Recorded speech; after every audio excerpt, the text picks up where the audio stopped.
Welcome to GNR news. ముందుగా headlines.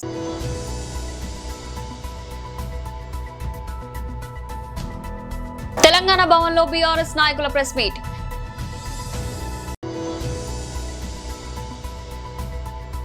TTD మాజీ chairman YSRCP రాష్ట్ర అధికార ప్రతినిధి భూమన కరుణాకర్ రెడ్డి ప్రెస్ మీట్. సిమెంట్లో భారతీ సిమెంట్ కు ప్రకటనల ద్వారా సాక్షికి లబ్ధి చేకూర్చడమే జగన్ సంక్షేమం. కొలుసు పార్థసారథి.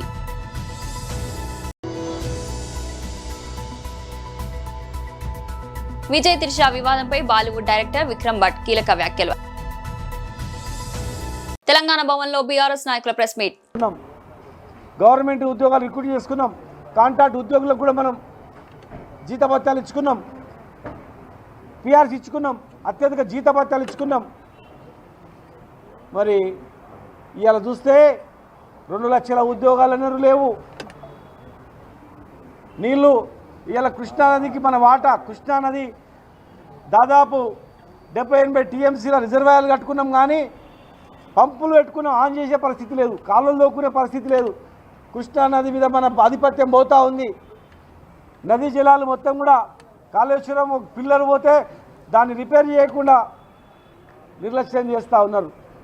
కరెంటు పోతూ ఉన్నది. 2 లక్షల ఉద్యోగాలు లేవు. తాగడానికి నీళ్ళు మళ్ళా బోరింగ్ల నీళ్ళు, బోరింగ్ రిపేర్ చేస్తూ ఉన్నారు. కనుక ఏ స్ఫూర్తితో అయితే కొట్లాడినామో మళ్ళా అదే మిలియన్ మార్చ్ మళ్ళొకసారి మనం చేయాల్సిన అవసరం ఉంది. ఆనాడు రాష్ట్ర సాధన గురించి మనం మిలియన్ మార్చ్ చేసినాం. ఈరోజు మళ్ళా తెలంగాణ రాష్ట్రాన్ని సంరక్షించుకోవడానికి, ఇచ్చిన హామీలు నెరవేర్చుకోవడానికి మళ్ళీ మనం నడిపోగించాల్సిన అవసరం ఉంది. మళ్ళొకసారి మిలియన్ మార్చ్ చేయాల్సిన అవసరం ఉంది. 42% రిజర్వేషన్ ఇస్తామన్నారు, లేదు. ఏ నియామకాలలో కూడా న్యాయం జరగట్లేదు. మళ్ళీ ఇతర ప్రాంతాల వాళ్ళదే ఆధిపత్యం నడుస్తూ ఉంది. చాలామంది అక్కడ ఉద్యోగులు ఇక్కడ వస్తామని చెప్తా ఉన్నారు. ఇక్కడ సలహాదారు, నీటిపారుదల సలహాదారుడు ఇన్ని రోజులు మనకు అన్యాయం చేసినటువంటి వ్యక్తులు మళ్ళీ ఇప్పుడు ఆంధ్ర ప్రాంతంలో రిటైర్డ్ అయిన ఐఏఎస్ ఆఫీసర్ని ఇక్కడ నీటిపారుదల శాఖకు సలహాదారుని ఎట్లా అవుతుంది? మళ్ళీ మనం ఆంధ్ర తెలంగాణ కొట్లాడుకుందాం. మళ్ళీ మనం 2 రాష్ట్రాలు విడిపోయి ఇద్దరం బాగుపడాలని మేము కోరుకుంటా ఉన్నాం. కానీ ఇలా పేచీలు పెట్టి పంచాయతీ పెట్టి చూస్తూ ఉన్నారు. కనుక మిలియన్ మార్చ్ స్ఫూర్తితో మళ్ళొకసారి మనం అందరం కూడా నడుము బిగించాల్సిన అవసరం ఉంది. ఇచ్చిన హామీ నెరవేర్చుకోవడానికి మళ్ళీ కూడా మిలియన్ మార్చ్ చేయాల్సిన అవసరం ఉంది. నిరుద్యోగులను ఉద్యోగాలు ఇప్పించడానికి, 2 లక్షల ఉద్యోగాలు ఇప్పించడానికి కూడా మళ్ళీ మిలియన్ మార్చ్ చేయాల్సిన అవసరం ఉంది. రైతులను కాపాడుకోవడానికి కూడా మిలియన్ మార్చ్ చేయాల్సిన అవసరం ఉంది. ముఖ్యంగా మన నీళ్ళను మనం కాపాడుకోవడానికి కూడా, మన వాటా మనం దక్కించుకోవడానికి కూడా మరొకసారి మిలియన్ మార్చ్ చేసే అవకాశాలు దగ్గరలోనే ఉన్నాయి. మళ్ళీ కూడా పిలిపిస్తామని చెప్పి తెలియజేస్తూ, మరి తెలంగాణ రాష్ట్ర ఉద్యమంలో అసలు బాసలైనటువంటి మా అమరులకు హృదయపూర్వకంగా, ఆ అమరవీరులకు జోహార్లు అర్పిస్తూ జై తెలంగాణ, జై తెలంగాణ, జై మిలియన్ మార్చ్, అమరవీరులకు జై తెలంగాణ. టీటీడీ మాజీ చైర్మన్ వైఎస్ఆర్సీపీ రాష్ట్ర అధికార ప్రతినిధి భూమన కరుణాకర్ రెడ్డి ప్రెస్ మీట్. పాత్రికేయ మిత్రులకందరికీ కూడా నమస్కారాలు. నిన్న పరకామణిలో కూటమి ప్రభుత్వం వచ్చిన తర్వాత తిరుమలలో జరిగిన దారుణం వెలుగులోకి వచ్చింది. ఈరోజు ప్రముఖంగా పత్రికలో వచ్చింది. ఆశ్చర్యంగా దాని మీద మాట్లాడతాను. మళ్ళీ ఆశ్చర్యంగా మరో ముఖ్యమైన విషయం, చెన్నై వెంకటేశ్వర స్వామి టెంపుల్లో ఉన్న పరకామణిలో 6/10/2024లో అక్కడ ఎస్ కృష్ణకుమార్ అనేటువంటి సీనియర్ అసిస్టెంట్ పరకామణి లెక్కింపులో రిజిస్టర్లో నమోదు చేయవలసినటువంటి డబ్బులకు సంబంధించి జరిగినటువంటి చోరీ అంశం. దీని మీద 6/10/2024లో జరిగినటువంటి ఈ విషయం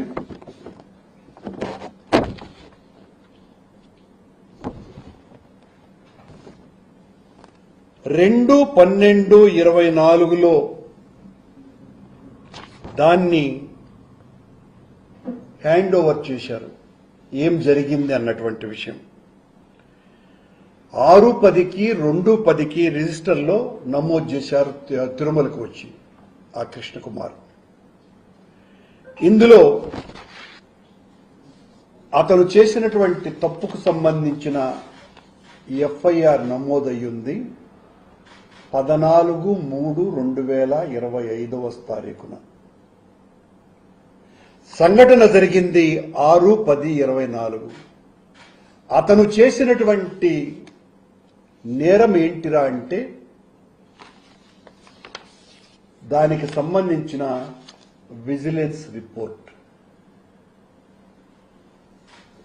950 విదేశీ కరెన్సీ నోట్లని 950 విదేశీ కరెన్సీ నోట్లని తక్కువ డినామినేషన్ గా చూపి టీటీడీకి రిజిస్టర్ అందజేశాడు.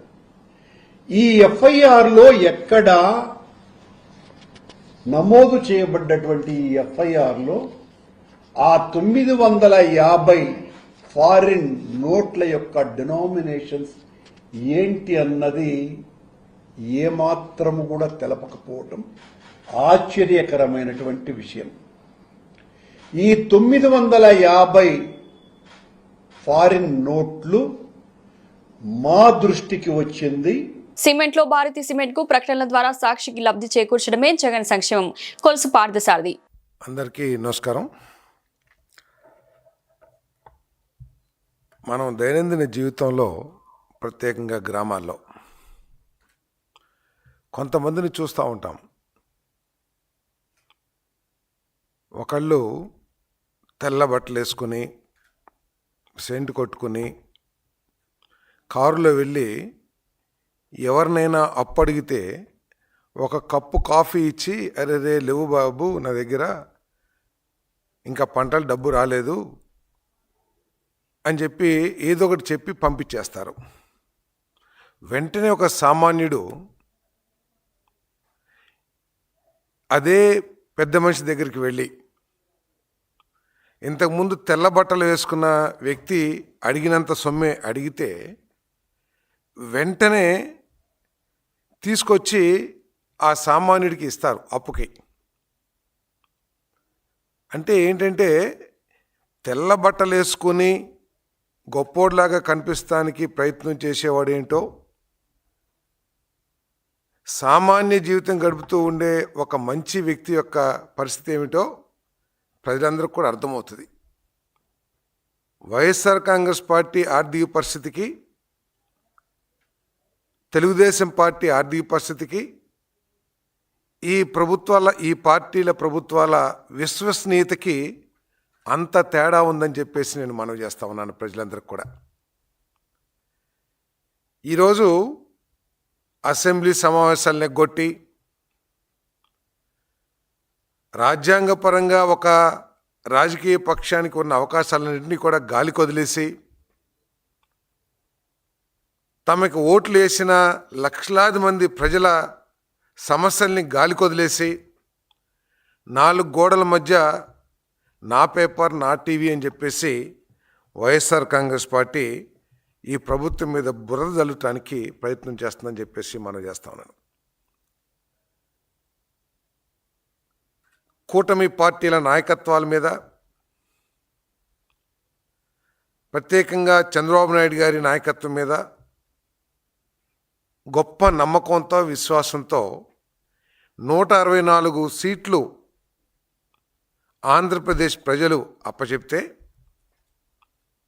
వారసత్వంగా వైఎస్ఆర్ కాంగ్రెస్ పార్టీ నుంచి దాదాపు 9,74,000 కోట్ల అప్పు కూడా కూటమి ప్రభుత్వం మీద, ప్రత్యేకంగా చంద్రబాబు నాయుడు గారి భుజస్కంధాల మీద పడిందని చెప్పేసి మనం చేస్తా ఉన్నాను నేను. అటువంటి పరిస్థితుల నుంచి రాష్ట్రాన్ని గట్టెక్కించి కోల్పోయిన విశ్వసనీయతని తిరిగి సాధించడానికి ప్రయత్నం చేస్తూ ఉంటే కోలీవుడ్ స్టార్ హీరో విజయ్ ముద్దుగుమ్మ త్రిషల వ్యక్తిగత జీవితాలపై గత కొద్ది రోజులుగా సోషల్ మీడియాలో జరుగుతున్న చర్చ ఇప్పుడు బాలీవుడ్ వరకు చేరింది.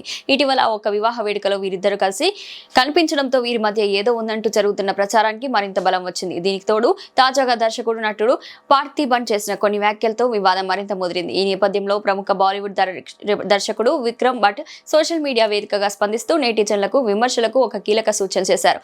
విజయ్ త్రిషల వ్యక్తిగత జీవితం గురించి బయట చాలా వినిపిస్తుంది. ఆ రూమర్స్ నిజమే కాదో నాకు అనవసరం, కానీ ఒకవేళ అవి నిజమైతే వారిద్దరూ చాలా హుందాగా వ్యవహరిస్తున్నారు. దేన్ని దాచడం లేదు. సమాజం తరచుగా వ్యక్తుల వారి ఇష్టపడిన బంధాల్లో బంధిస్తుంది. అది ఒక జైలు లాంటిది. ఒక వ్యక్తికి తన మనసు చెప్పిన చోటు ప్రేమను వెతుక్కునే హక్కు ఉంటుంది.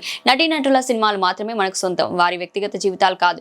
వారిని జడ్జ్ చేసే హక్కు మనకు లేదు అని విక్రమ్ భట్ రాసుకొచ్చారు. సమాజం ఒక సమూహంగా మారినప్పుడు ఇతరుల పట్ల సానుభూతిని కోల్పోయి తీర్పులు చెప్పే జడ్జిలుగా మారుతుందని ఆయన ఆవేదన వ్యక్తం చేశారు. సిద్దిపేట జిల్లా గజ్వెల్ నియోజకవర్గంలోని మల్లన్న సాగర్ నుండి కొండపోచమ్మ సాగర్ కు వెళ్లే నీటిని ఆకారం పంప్ హౌస్ ను వెంటనే స్టార్ట్ చేసి కొండపోచమ్మ సాగర్ లోకి నీళ్లు పంపించాలని గజ్వెల్ నియోజకవర్గ BRS party incharge Varugupalli Vanteru Pratap Reddy demand చేశారు. తద్వారా ఈ కెనాల్ పరిసరాల్లో ఉన్న దాదాపు 2-3 కిలోమీటర్ల దూరంలో ఉన్న రైతులకు సాగునీరు అందే విధంగా ప్రభుత్వం చర్యలు తీసుకోవాలని డిమాండ్ చేశారు. అదేవిధంగా Gajwel area 132 KV sub station ద్వారా రైతులకు ఇచ్చే మెరుగైన 24 గంటల విద్యుత్ రైతులకు సరఫరా చేయాలని డిమాండ్ చేశారు. ఈ కార్యక్రమంలో గజ్వెల్ నియోజకవర్గ ముఖ్య నాయకులు పాల్గొన్నారు. లో వోల్టేజ్ లేనటువంటి పవర్ ఇవ్వాలి, 24 గంటలు పవర్ ఇవ్వాలన్నటువంటి లక్ష్యంతో కేసీఆర్ గారు రాష్ట్రంలో పెద్ద ఎత్తున విద్యుత్ ప్రొడక్షన్ చేసి అవసరమంటే పక్క రాష్ట్రం నుంచి కొనైనా సరే రైతు కంటి నుంచి నీటి చుక్క జారకుండా రైతును కాపాడుతున్నటువంటి విషయం రాష్ట్రంలో ఉన్నటువంటి రైతాంగానికి అందరికీ తెలుసు. ఈరోజు కాంగ్రెస్ గవర్నమెంట్ అధికారంలో ఉంది. అధికారంలో ఉన్నటువంటి రేవంత్ రెడ్డి గారి ప్రభుత్వం రైతులకు సరిపడే కరెంట్ ఇవ్వకపోగా షార్టేజ్ కరెంట్ అంటే లో వోల్టేజ్ కరెంట్ కూడా వస్తూ ఉంది. దానివల్ల మోటార్లు కాలిపోతూ ఉన్నాయి, రైతులు నష్టపోతూ ఉన్నారు. రైతులంతా కూడా ఈ సమ్మర్ సీజన్ స్టార్ట్ అయింది కాబట్టి ఎండలు దాదాపుగా 35, 36, 37 వస్తూ ఉంది. ఇంకా వచ్చే ఏప్రిల్ మేలో 45 కూడా పోయే అవకాశాలు ఉంటాయి. నాట్లు కూడా లేట్ వేసిరు. ఇంకా 2 నెలలు పవర్ చాలా అవసరం ఉంటుంది. పవర్ లేకుంటే నష్టపోయేది రైతు. వాళ్ళు పెట్టుబడులు పెట్టినరు, నాట్లకు పెట్టుబడులు, ఫర్టిలైజర్సు చాలా పెట్టుబడులు పెట్టుకొని ఇలా రైతాంగం అంతా కూడా కరెంటు వైపు చూస్తూ ఉన్నారు. కానీ కరెంట్ ఏమో 14 గంటలు అని చెప్పి గవర్నమెంట్ డిపార్ట్మెంట్ చెప్తా ఉంది. డీ గారిని కలిసి మేము 14 అవర్స్ ఇస్తున్నాము, ఈవినింగ్ 4 o'clock 4:15కి తీసి మార్నింగ్ 2:15కి ఇస్తామని చెప్తా ఉన్నారు. మార్నింగ్ 2:15 నుంచి ఈవినింగ్ 4:15 వరకు దాదాపుగా 2 గంటలు 3 గంటలు కట్ అవుతూ ఉంది. ఎల్సీల పేరు మీద, కట్టింగ్ పేరు మీద, ఫాల్ట్ అదే ఏదైనా డిస్టర్బెన్స్ పేరు మీద డైలీ 2-3 గంటలు కట్ అవుతూ ఉంది. ఆ 2-3 గంటలు కూడా గవర్నమెంట్ సేవ్ అయిపోతుంది. రైతుకు యాక్చువల్గా 11 గంటల కరెంట్ కంటే ఎక్కువ అందుబాటులో లేదు. మరి గవర్నమెంట్ చెప్పేది 14 గంటలు, వాళ్ళు ఇచ్చేది 11 గంటలు. దానికోసమే మా డిమాండ్ ఏంటంటే మీరు ఇచ్చే 14 గంటలు కూడా సరిగ్గా ఇస్తలేరు. కనీసం ఈ 2 నెలలైనా 18 గంటలు ఇవ్వమంటే 18 గంటలు మీరు రికార్డ్స్ మెయింటైన్ చేసినట్లయితే కనీసం రైతులకు 14 గంటలైనా పోతుంది అన్నటువంటి లక్ష్యంతో మాట్లాడుతున్నాం మేము. ఇలా మేము ఒక్కడమే కాదు, నిన్న మొన్న మా హరీష్ రావు గారు రోజు మాట్లాడుతూ ఉన్నారు. మరి రాష్ట్ర వ్యాప్తంగా కూడా మేము మా అధిష్టానం కూడా మాట్లాడుతూ ఉంది. రాష్ట్రంలో ఉండే అన్ని సబ్ స్టేషన్లు తప్పకుండా ముట్టడించే పరిస్థితి రాకముంది మా గజ్వేల్ నియోజకవర్గంలో 66 సబ్ స్టేషన్లు ఉన్నాయి. 66 సబ్ స్టేషన్లు కూడా ముట్టడియాల్సినటువంటి పరిస్థితి రాకుండా కనీసం గవర్నమెంట్ వెంటనే స్పందించి ఈ 2 మాసాలు 18 గంటలు కరెంట్ ఇవ్వాలని చెప్పి మేము డిమాండ్ చేస్తున్నాం. నిరంతరాయమైనటువంటి కరెంటు ఇవ్వాలని చెప్పి బీఆర్ఎస్ పార్టీ గజ్వేల్ నియోజకవర్గ ఇన్ఛార్జ్ గారి ఆధ్వర్యంలో ఈరోజు సబ్ స్టేషన్లో డిఈ గారికి వినతిపత్రం ఇవ్వడం జరిగింది. రేవంత్ రెడ్డి గారి ప్రభుత్వం వచ్చిన తర్వాత దాదాపుగా ఈ 27 నెలల కాలంలో రైతుల ఉసూరు తీస్తున్నటువంటి రేవంత్ రెడ్డి గారు అధికారంలో లేనప్పుడు ఒక మాట, అధికారంలోకి వచ్చిన తర్వాత ఒక మాట చెప్తూ ఈరోజు రైతులకు నిరంతరాయమైనటువంటి కరెంటు ఇవ్వకుండా రైతు బంధు ఇవ్వకుండా, రైతు బీమా ఇవ్వకుండా, దళిత బంధుకు రామ్ చెప్పి, బీసీ బంధుకు రామ్ చెప్పి ఈరోజు రైతుల పక్షాన నిలబడతామని చెప్పి ఆ రోజు ప్రగల్భాలు పలికినటువంటి రేవంత్ రెడ్డి గారు ఈరోజు పూర్తిగా రైతుల యొక్క నడ్డి విరిసేటువంటి ప్రయత్నం చేస్తూ ఉన్నాడు. ఈరోజు ఎద్దేడ్చిన వ్యవసాయం, రైతేడ్చిన రాజ్యం బాగుపడదు. రేవంత్ రెడ్డి గారు, మీరు రైతులకు ఉచిత హామీలు ఇచ్చి అధికారంలోకి వచ్చినటువంటి మీరు ఈరోజు రైతుల నడ్డి విడిచేటువంటి ప్రయత్నం చేస్తూ ఉన్నారు. ఇప్పుడు ఎండాకాలం స్టార్టింగ్లోనే పంటలు ఎండిపోయేటువంటి పరిస్థితి వచ్చింది. గతంలో కేసీఆర్ గారి ప్రభుత్వంలో నిరంతరాయమైనటువంటి 18 గంటల కరెంటు ఇచ్చి తెలంగాణ రైతాంగాన్ని ఆదుకున్నటువంటి చరిత్ర. మరి ఈరోజు మీరు 14 గంటల కరెంటు ఇస్తున్నామని చెప్పి మీరు సబ్ స్టేషన్లలో మీ రికార్డులలో చూపిస్తూ ఉన్నారు. కానీ రైతులకు ఎక్కడా కూడా 14 గంటల కరెంటు రావడం లేదు. కేవలం 11 గంటల కరెంటు ఇస్తూ ఈరోజు రైతులను నష్టపరిచేటువంటి ఉద్దేశంతో మీరు ప్రయత్నం చేస్తున్నారు తప్పితే మరొకటి కాదు.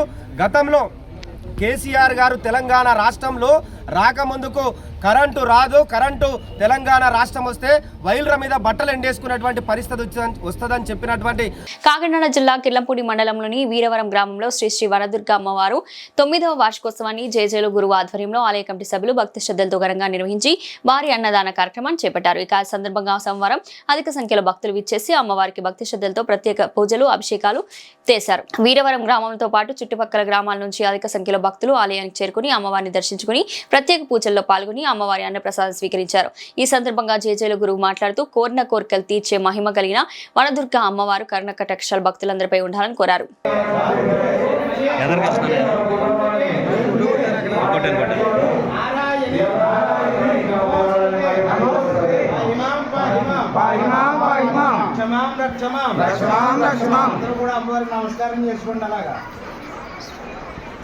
నమః. జై గురుదేవదత్త. కిర్లంపూడి మండలం కాకినాడ జిల్లా వీరవరంలో వెలుసున్నటువంటి శ్రీ శ్రీ శ్రీ వనదుర్గమ్మ వారి యొక్క 9వ వార్షికోత్సవ అన్నదాన సమారాధన కార్యక్రమం అఖండంగా జరగడానికి మరి గ్రామ పెద్దలు మరియు చక్కగా ఉండేటువంటి భక్తులు మరి ఆదర్శంగా ఉండేటువంటి అందరి యొక్క సహాయ సహకారాలతో విశేష అన్నదాన కార్యక్రమం ఏర్పాటు చేయడం జరిగింది.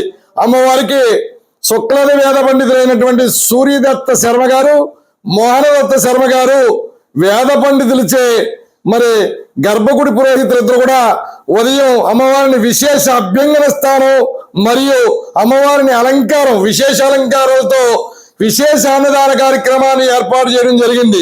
చుట్టుపక్కల గ్రామం అయినటువంటి రాజుపాలెం, రామకృష్ణాపురం, రామచంద్రపురం తదితర గ్రామాల నుంచి భక్తులు విశేషమైనటువంటి అన్నదాన కార్యక్రమానికి హాజరై అమ్మవారి యొక్క కోరికలను తీర్చమని అడగగా వారు ఎవరైతే పిల్లలు లేనటువంటి వారికి సాక్షిగా పిల్లల్ని ప్రసాదించడం జరిగింది. అదేవిధంగా 7 వారాల దండం పెట్టుకున్నటువంటి వనదుర్గమ్మ వారు త్రిశక్తి స్వరూపిగా మహాలక్ష్మి, మహాకాళి, మహాసరస్వతి అమ్మవారిని ఈ రోజు వరకు మేము చెప్పడం జరగలేదు. ఆవిడ దర్శనం ద్వారా గత 30 ఏళ్ళుగా కూడా కొలువై ఉన్నటువంటి అమ్మవారు మరి సంతానం లేనటువంటి వారికి, వివాహం జరగలేనటువంటి వారికి, ఆరోగ్యం బాగోలేనటువంటి వారికి ఉన్నతమైనటువంటి స్థితిని కల్పించింది. అనంతపురం నగర కార్పొరేషన్ కార్యాలయంపై ఏసీపీ అధికారులు దాడులు నిర్వహించారు. డీఎస్పీ ప్రసాద్ రెడ్డి ఆధ్వర్యంలో మున్సిపల్ నగర పాలక సంస్థ పరిధిలోని టౌన్ ప్లానింగ్ విభాగం ఏసీపీ అధికారులు తనిఖీ నిర్వహించారు. రాష్ట్ర ప్రభుత్వం ఆదేశాల మేరకు ఏసీపీ సోదాలు రాష్ట్ర వ్యాప్తంగా నిర్వహించగా అనంతపురంలో కూడా చేపట్టారు. టౌన్ ప్లానింగ్ విభాగంలోని పరిపాలన అంశాలకు సంబంధించిన వివిధ ఫైళ్లను విస్తృతంగా తనిఖీ నిర్వహించినట్లు ఏసీపీ డీఎస్పీ ప్రసాద్ రెడ్డి తెలిపారు. ముఖ్యంగా భవన నిర్మాణం సంబంధించినటువంటి ప్లానింగ్ పత్రాలు తదితర అంశాలను క్షుణ్ణంగా పరిశీలించినట్టు పేర్కొన్నారు.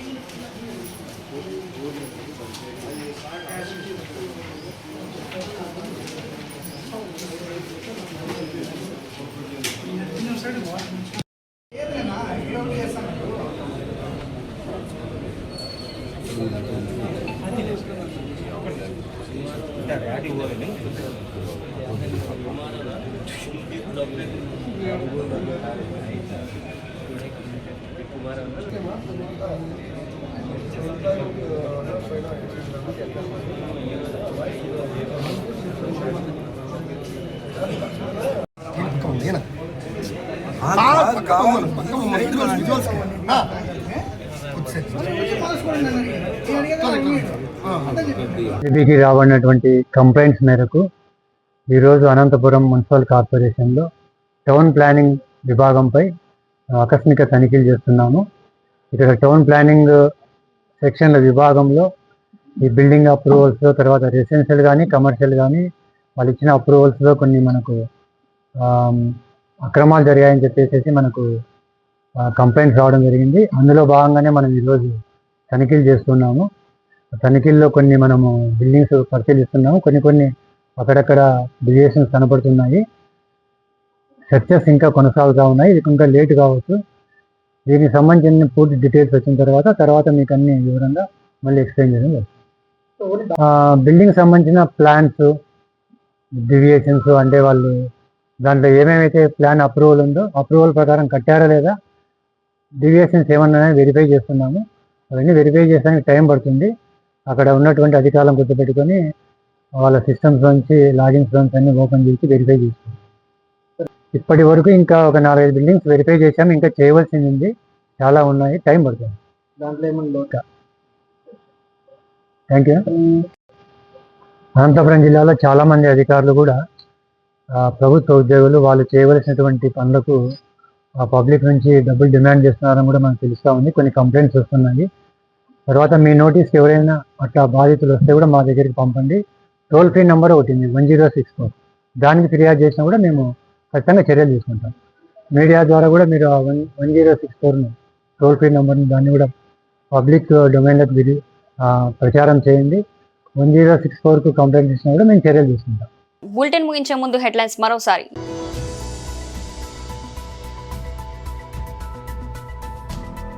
తెలంగాణ భవన్లో బీఆర్ఎస్ నాయకుల ప్రెస్ మీట్.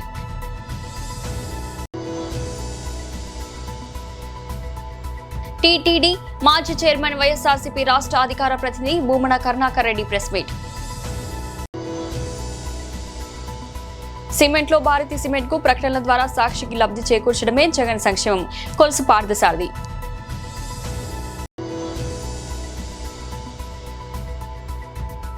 విజయ్ త్రిష వివాదంపై బాలీవుడ్ డైరెక్టర్ విక్రమ్ భట్ కీలక వ్యాఖ్యలు. ఇది ఈ రోజు బులెటిన్. మరో బులెటిన్లో మళ్ళీ కలుద్దాం. అంతవరకు సెలవు.